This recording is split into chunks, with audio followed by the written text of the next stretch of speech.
Sir কি করতেছেন? ছোট ছোট কোটা দিয়ে আর্ট টিচার হয়ে গেলেন নাকি? দেখলাম জীবন ভরা ম্যাথ ক্লাস পড়াচ্ছেন, এখন আবার এই ছোট ছোট কোটা দিয়ে আপনি কি করতেছেন? হ্যাঁ, আসলে বর্তমান ম্যাথ টিচার গুলো সব আর্ট টিচার হতে হচ্ছে, সায়েন্স টিচার হতে হচ্ছে, বাংলা টিচার হতে হচ্ছে, আরো অনেক কিছু। আমরা এই যে ছোট ছোট বক্স দেখতে পাচ্ছেন স্যার, এই বক্স গুলো কিন্তু বাচ্চারা তৈরি করেছে। এগুলো সলিড অবজেক্ট, আমরা 3 ডাইমেনশনাল অবজেক্ট। এই যে নতুন কারিকুলাম আছে স্যার, এই নতুন কারিকুলাম থেকে আমরা শিখাচ্ছি নতুন ভাবে, যদিও আমরাও এভাবে শিখি নাই, কিন্তু বাচ্চাদের শিখে দেখে সত্যি মজা পাচ্ছি এবং আসলে বাস্তবতার সাথে অনেক মিল পাচ্ছি। এই যে যে বক্স গুলো তৈরি করেছে স্যার, খেয়াল করেন বক্স গুলো কিন্তু বিভিন্ন সাইজের।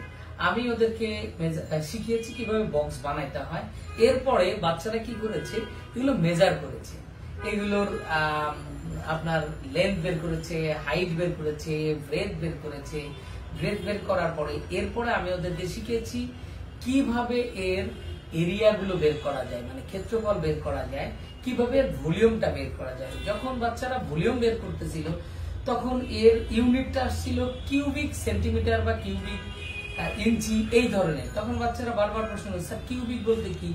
তখন তাদেরকে আমি বললাম যে ঠিক আছে বাবা, এরকম একটা বক্স তৈরি করো যেটা লেন্থ, ব্রেথ এবং হাইট 1 ইঞ্চি হয়।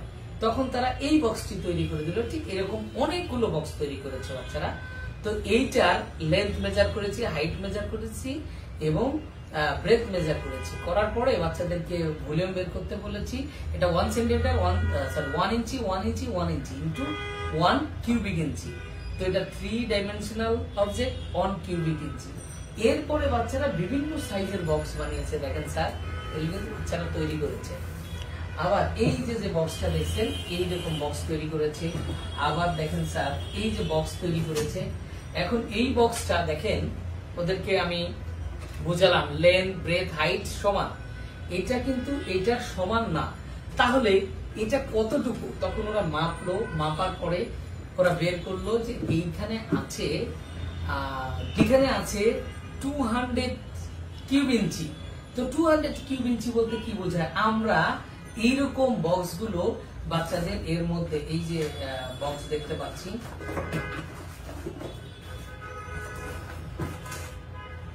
এরকম বক্সের ভিতর ভরার পরে এই যে দেখেন, এটা একটা বক্স, এটা রেক্টেঙ্গুলার সলিড বক্স।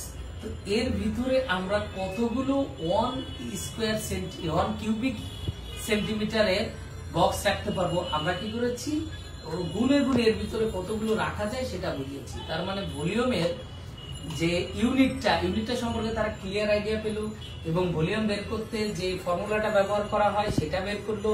এবং এরপরে আমি বাচ্চাদের বললাম, বাবা এই দরজার ভলিউমটা বের করো। তো দরজার ভলিউমটা অনেক বাচ্চাই পেরে গেল এবং তাদের ইউনিটগুলো কনভার্টটা আমি শিখিয়ে দিলাম।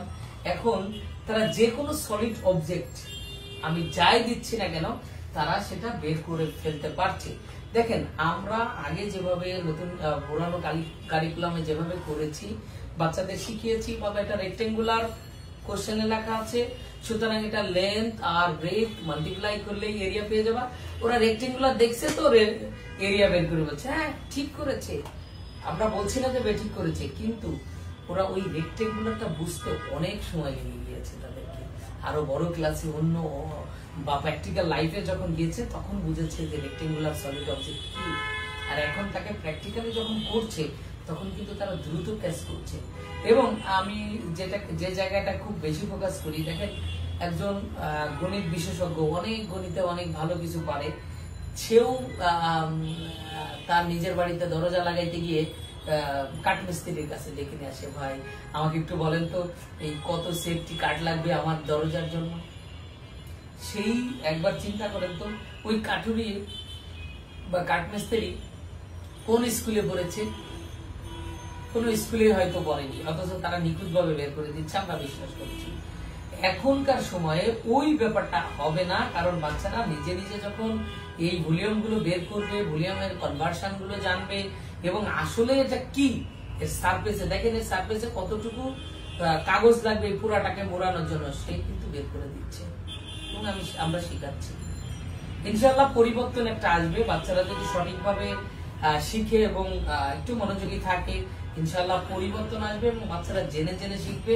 এই যে যে আমাদের কারিকুলামের বইয়ের অনেকগুলো অনেক সমস্যা আছে, এটা আমরা সবাই জানি, করাইতে গিয়ে পাচ্ছি, কিন্তু এই অনুযায়ী যদি আমরা করতে পারি, আশা করি বাচ্চারা অভিজ্ঞতা সম্পন্ন হবে। এবং আমাদের স্লোগান হচ্ছে অভিজ্ঞতা অর্জন করতে হবে এবং অভিজ্ঞতার পরিমাপ করতে হবে, এটাই হচ্ছে জিনিস। স্যার আমার কাছে মনে হয় একটু কষ্ট হচ্ছে টিচাররা এইগুলো নিয়ে সময় কাটাইতে হচ্ছে, তারপরেও একটা ভালো কিছু আসবে ইনশাআল্লাহ। বুঝতে পেরেছেন স্যার?